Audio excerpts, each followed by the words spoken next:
If you're a reader and you love all the Christmas coziness, then this readathon is for you.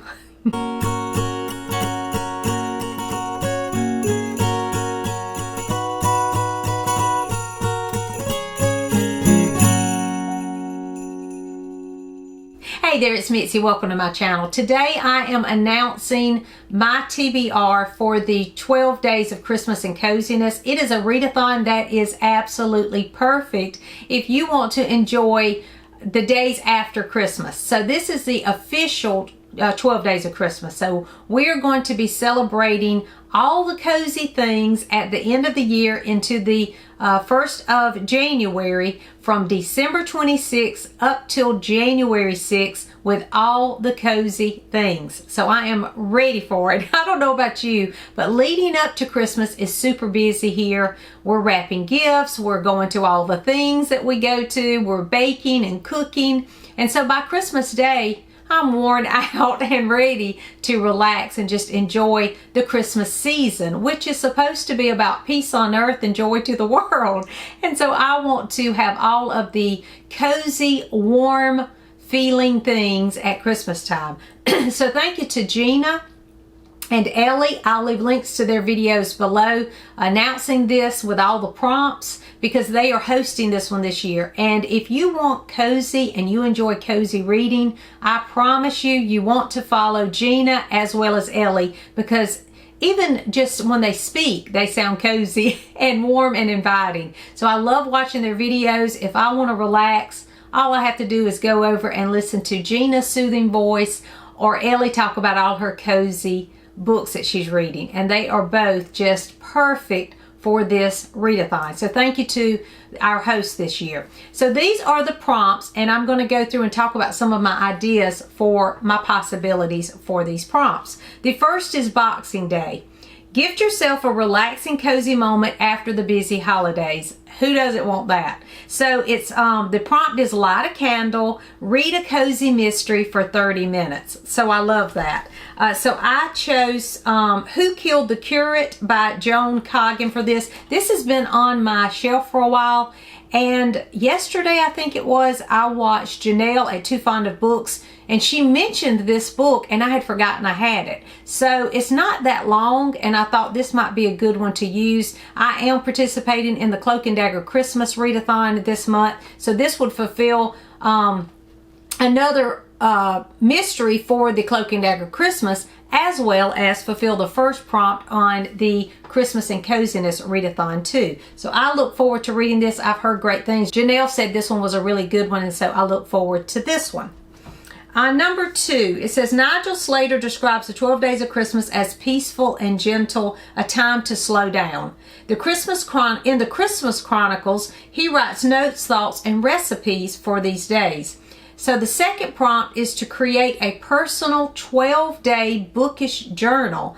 Write every day your favorite quotes, your thoughts about your read, your experiences, etc. And this one will be easy for me because I already keep a journal. I have a reading journal as well as a daily journal. So what I'm thinking about is really just taking more time to make sure for those 12 days that I write down more thoughts about the 12 days of Christmas as I go. Maybe some of the thoughts as I read through some of these cozy Christmas books. And another thing, it could be great for, since we'll be going into the next year, thoughts about how I want next year to be cozy and how to keep it cozy in the midst of our busyness. So I think I might do that for that prompt. And I think keeping a journal is a great exercise. So if you don't keep a journal, that would be a great one to try this year.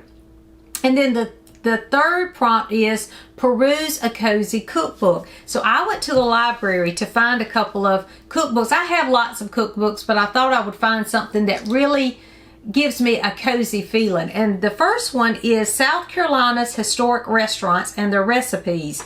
I've never seen this. This is an older book, but it's about a lot of the historic restaurants in my area and the recipes that make them famous. So I thought this would be a great one to peruse through, maybe find a new restaurant. Hopefully they're still open, because like I said, this is old. But since they're historic restaurants, they're probably pretty popular and are still open. So I'm going to look through here and see where they're located, as well as maybe try some of these recipes. So I thought that would be fun.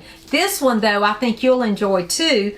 This is something I've never seen before, but it's called Aunt Bee's Mealtime in Mayberry. And I thought, you can't get any cozier than Aunt Bee around the dinner table. So I thought this would be fun. I kind of glanced through it before I checked it out, and it's full of different pictures from the show, from the Andy Griffith Show, but also the different recipes that she cooks and puts around the table, that she feeds them, that Aunt Bee serves at that table. So I thought this would be so fun to visit Mayberry, because you can't get any cozier than Aunt Bee cooking a good meal in Mayberry. So I thought that would be a lot of fun, perfect for that prompt.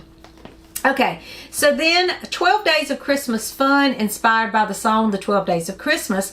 Prompt 4 is to read something short each day during the 12 Days of Christmas. And so that this video will not be too long, I actually have a stack that I'm going to choose from. So I'm going to do a part 2 to this, and I will hopefully have that up tomorrow. I'll post that video tomorrow talking about the short things that I'm going to choose from, because I love short stories. And I have a lot of ideas for that. Okay, Christmas with the Savages.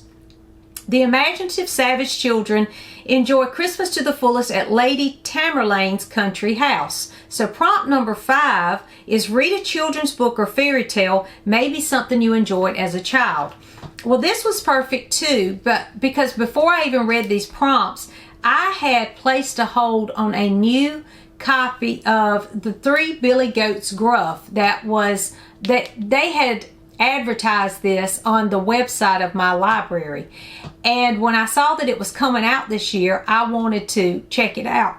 Because when I was in 3rd grade, I remember we read the 3 Billy Goats Gruff, and then we did a little reenactment as a play.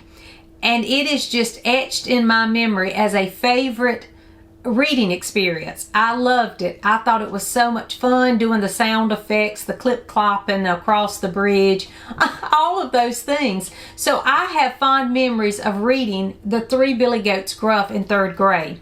And when I saw that there was a new picture book coming out, this one is retold by Mac Barnett and illustrated by John Clausen. These look like strange illustrations, so I don't know how it will be.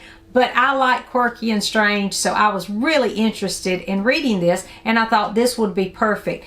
But again, I had placed a hold, and it finally came in this week, so it's perfect timing.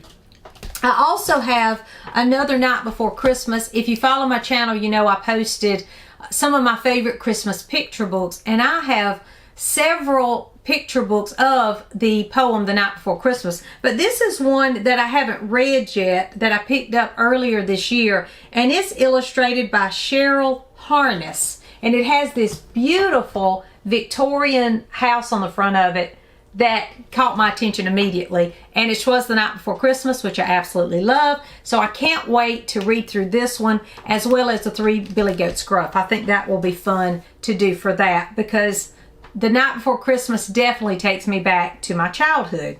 And then number 6, the prompt is enjoy playful activities like doing a jigsaw, a Lego, or some crafting, which I loved that they mentioned Legos, because my boys loved Legos when they were younger in our bonus room, because they both would ask for different Lego kits throughout the year. We ended up with a lot of Legos.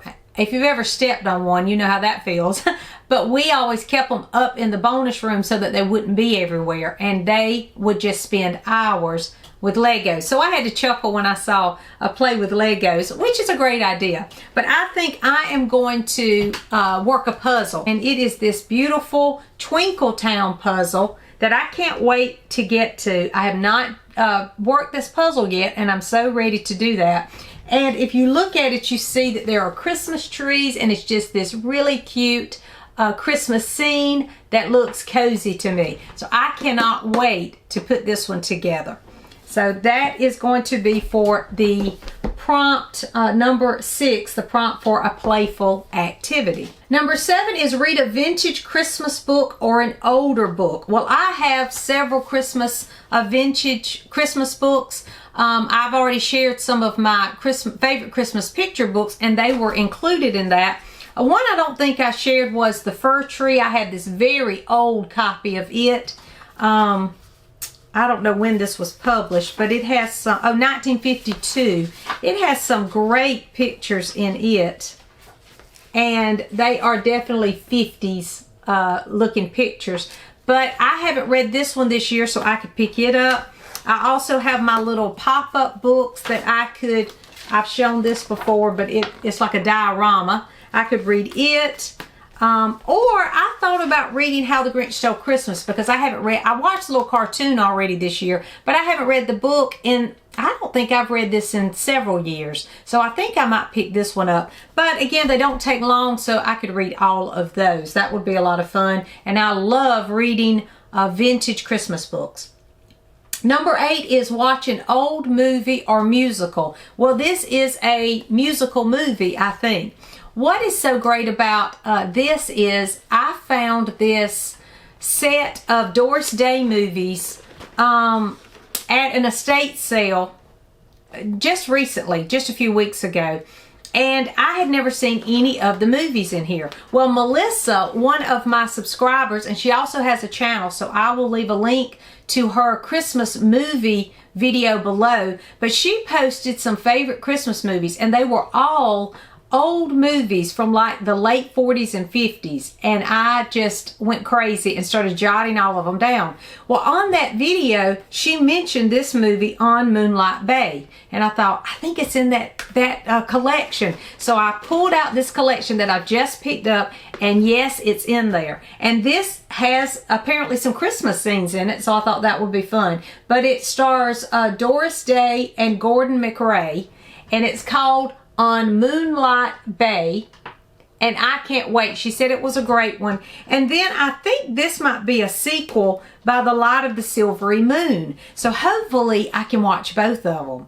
But I was so excited because I was like, I just picked up that collection, and this one was in it that she had mentioned in her favorite Christmas movie. So I was really excited about that. So thank you to Melissa for listing all those wonderful Christmas movies. If you're wanting to find a great old movie that does pertain some Christmas scenes, go to her that video and watch it, because she lists all sorts of, it's a long list of Christmas movies that she lists, and she gives you a little plot summary as well as some of the actors in it and that kind of thing. So it's a well done video about old Christmas movies, and I will go back to it. I'm probably going to watch those all year long.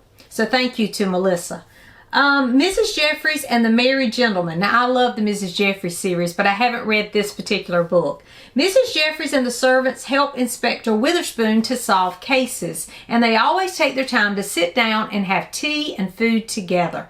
Number 9 is read a historical fiction book. Well, that's right up my alley because I love historical fiction. So I went to the library and I placed a hold on a book. I've been seeing this around lately, and it's by Julie Clausen, and it's an Ivy Hill Christmas. I don't think this is as long as some of the others, so I thought this would be a good one to squeeze in.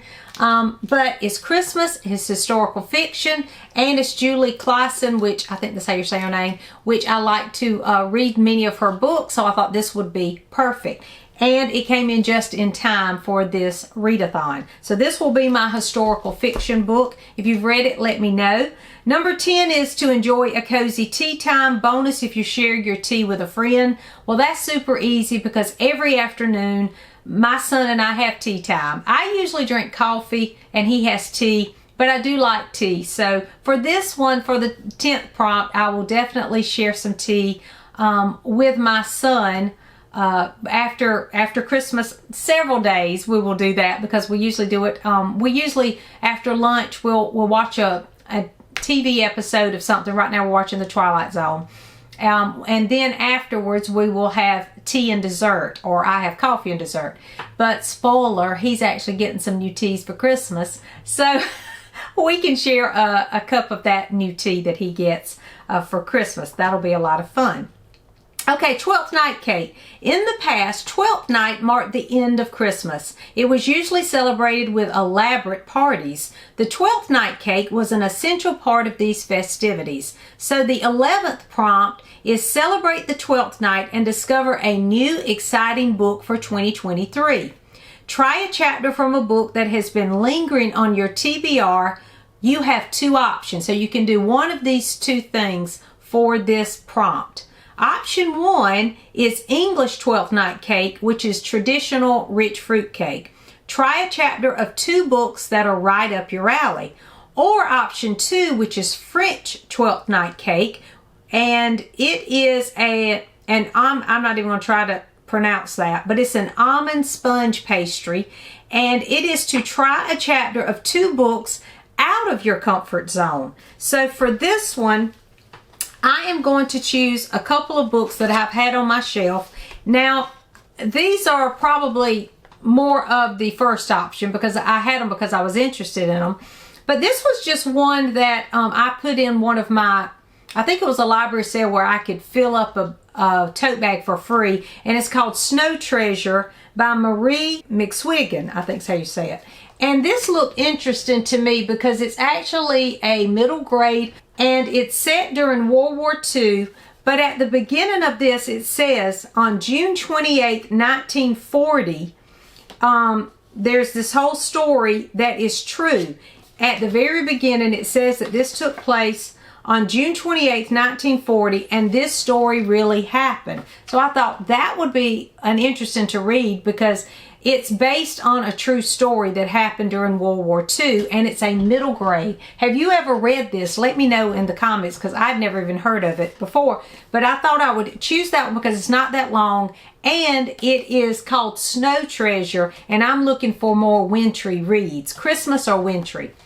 The other one is another one I can use for Cloak and Dagger Christmas because it is a mystery, and it is called Death at Wentwater Court. It's a Daisy Dalrymple mystery, and it's by Carola Dunn. But this has been on my shelf for, I know, at least a year, and this one is, I think, set in the 1920s, and it sounds like it is, well, from the cover it looks like it's wintry, but from the back I think it is actually it says something about ice, like ice skating. So this sounded like a wintry read too.